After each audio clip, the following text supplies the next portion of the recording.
KPK yang minta masyarakat untuk melaporkan korupsi Bansos DKI tahun 2020. Lah terus kalian kerja apa? Ini kan konyol ini.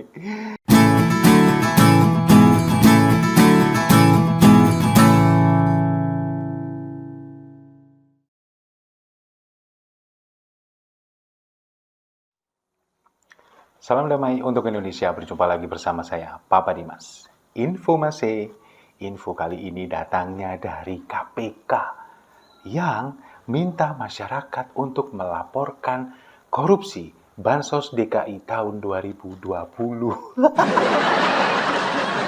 terus kalian kerja apa? Ini kan konyol ini. Jadi kan awalnya begini. Dugaan kasus korupsi Bansos DKI tahun 2020 ini kan diungkap oleh salah satu pegiat media sosial bernama Rudy Valinka di akun Twitternya yang bernama @kurawa. Nah, sebetulnya untuk Bansos DKI tahun 2020 ini anggarannya sebesar 3,65 triliun. Dengan 3 rekanan yang ditunjuk oleh Pemprov DKI, oleh Dinsos Dinas Sosial DKI, ini ada 3 rekanan. Ada BUMD, yakni Perumda Pasar Jaya, kemudian ada PT Food Station, dan PT Trimedia Imaji Rekso Abadi. Tapi, porsi paling besar ini ada di Perumda Pasar Jaya, sebesar 2,85 triliun.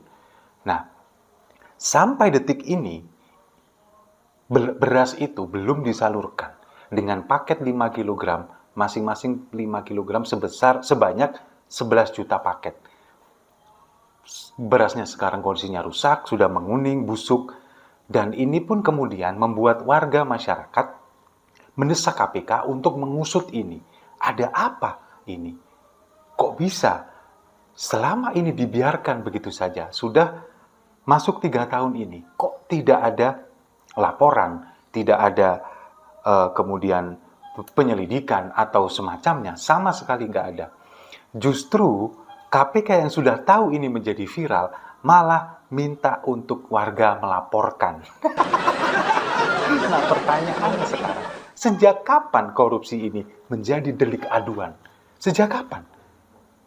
Harusnya, meskipun ini tidak viral, meskipun ini belum mencuat ke permukaan, diinformasikan kepada publik, KPK harusnya sudah bergerak dong. Punya intelijen di sana, punya mata-mata katakanlah untuk menyelidiki ini, mengendus, kemudian juga mencermati ini. Kan harusnya seperti itu. Karena apa? Karena anggaran untuk KPK di tahun 2022 ini kan naik 300 miliar dari 1 triliun di tahun 2021 menjadi 1,3 triliun di tahun 2022. Nah, ini dengan dana sebanyak itu, sebesar itu untuk 1 tahun anggaran, kalian minta masyarakat yang kerja melaporkan ini semua. Nah, pertanyaan sekarang, terus kalian ini mau lapo?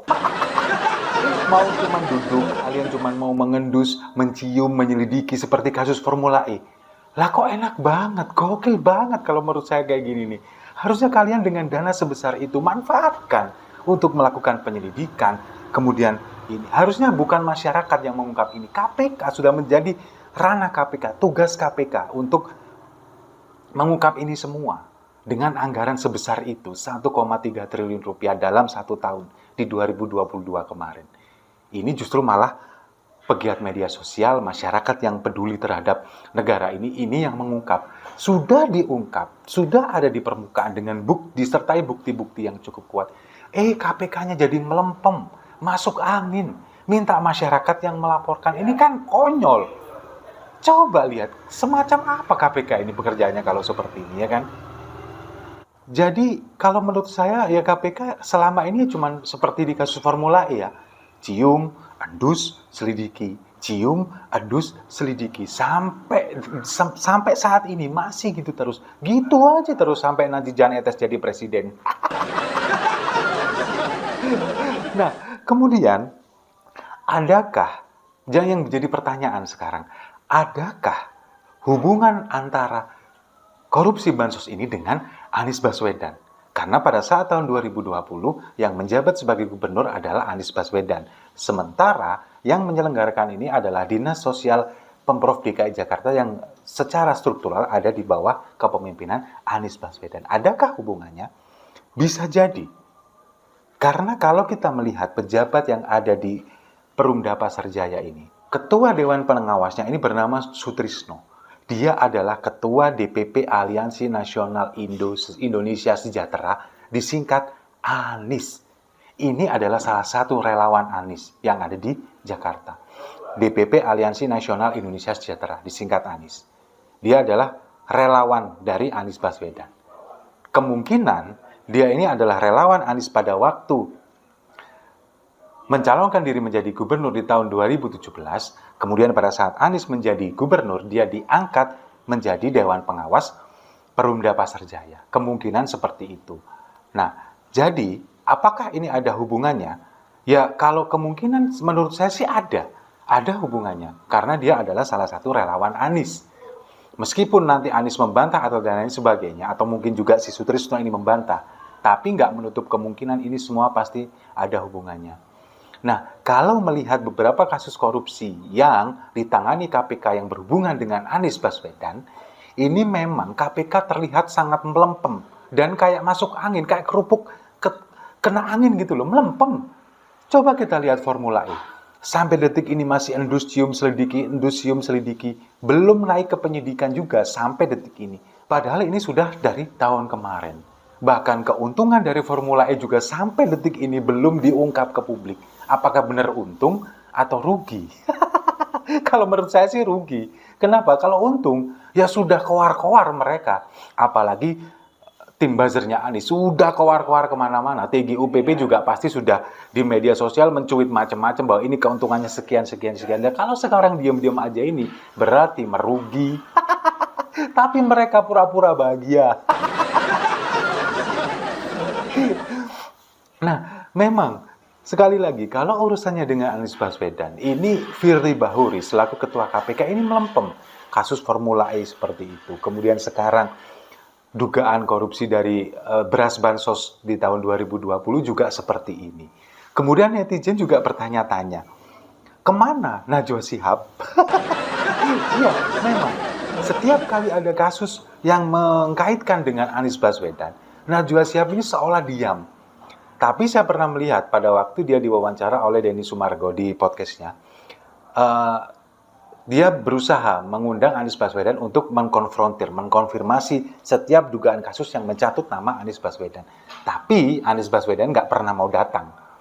Nah, ini apakah memang seperti itu kebenarannya, Anies yang nggak mau datang, ataukah memang Najwa Shihab yang memang benar nggak mau mengungkap ini karena mungkin ada kedekatan, mungkin ya, kita nggak tahu. Yang jelas yang diungkapkan oleh Najwa Shihab seperti itu. Apakah ini benar atau enggak ya? Cuman Najwa dan Anies dan Tuhan yang tahu. Nah, jadi sama Najwa Shihab dengan Firly Bahuri ini sekarang menjadi sorotan oleh netizen yang ada di Indonesia. Setiap kali ada kasus korupsi yang menyangkut nama Anies Baswedan, kedua orang ini diam 1000 bahasa. Karena apa? Setiap kali ada kasus yang lain yang tidak menyangkut Anies Baswedan, Firly Bahuri ini terlihat sangat garang. Kemudian Najwa Shihab juga, kalau ada sesuatu yang nyeleneh di pejabat-pejabat publik kita, ini dia paling garang. Tapi giliran Anies Baswedan terlihat seperti melempem, meskipun jawabannya seperti itu. Tapi saya kok nggak yakin ya dengan jawaban itu. Mungkin ada kedekatan secara emosional, mungkin ada, tapi ya kita nggak tahu. Tapi kalau saya sih nggak yakin sebetulnya. Nah, tapi kalau melihat ke kasus ini, kasus dugaan korupsi bansos tahun 2020 di DKI ini kalau misalkan benar-benar terjadi, ini sungguh luar biasa. Di saat masyarakat ini kemudian terpuruk, terhantam badai pandemi di tahun 2020, justru malah berasnya ini kemudian dikorupsi, berasnya tidak dibagikan, diendapkan di gudang di Pulau Gadung, ribuan ton di sana sampai membusuk, sampai menguning, sampai menimbulkan aroma yang tidak sedap. Ini kan laknat sekali kalau menurut saya. Dan saya juga meyakini, meskipun saya nggak punya bukti, tapi saya meyakini ini ada dugaan erat hubungannya dengan Anies Baswedan. Seperti apa hubungannya ya saya nggak bisa mengungkapkan, tapi saya meyakini ini ada hubungannya. Saya nggak mau mengungkapkan karena takutnya ini nanti timbul fitnah. Takutnya timbul fitnah karena saya nggak punya bukti, tapi saya meyakini ini ada. Tujuannya apa? Kenapa dilakukan seperti ini? Saya meyakini ini ada sesuatu. Ya kita tunggu saja KPK mengungkapkan ini, apakah berani mengungkapkan ini, ataukah memang melempem kalau misalkan ada hubungannya dengan Anies Baswedan. Kalau memang KPK ini melempem, masuk angin, sudah seharusnya ini dilimpahkan saja ke kejaksaan. Kalau di kejaksaan sudah pasti ini akan diungkap, pasti ini akan ketahuan siapa orang-orang di balik ini, dan kemungkinan besar ini akan menyeret gubernur gubernur bekas dari DKI Jakarta ini akan keseret tentang korupsi ini. Ya kita berharap semoga ini diungkap benar-benar, diungkapkan ke publik, diselidiki secara cermat, secara menyeluruh, supaya orang-orang yang terlibat ini benar-benar mendapatkan hukuman yang setimpal. Karena menurut saya benar-benar nggak beradab sekali di saat masyarakatnya susah, ini justru malah dibuat bancaan. Dan sekali lagi saya juga mengatakan bahwa ada kaitannya dengan Anies Baswedan karena selama ini juga TGUPP yang jumlahnya 72 orang dengan kasus ini juga bungkam, diam semua. Nggak ada pernah kemudian membantah ini atau mungkin juga mengungkapkan ini, sama sekali nggak ada. Kayaknya ini kecipratan juga. Jadi kita dukung terus upaya KPK atau mungkin kejaksaan untuk mengungkap ini semua supaya terang benderang dan kemungkinan juga menyeret nama Anies Baswedan ke pusaran korupsi Bansos DKI 2020. Setuju ya? Kalau setuju, mari kita angkat cangkir kopi, kita minum kopinya sama-sama untuk pengungkapan kasus korupsi di Indonesia. Saya rasa itu. Terima kasih sudah menyimak. Jangan lupa like, komen, dan subscribe. Jangan lupa tonton terus video-video saya selanjutnya. Salam damai untuk Indonesia.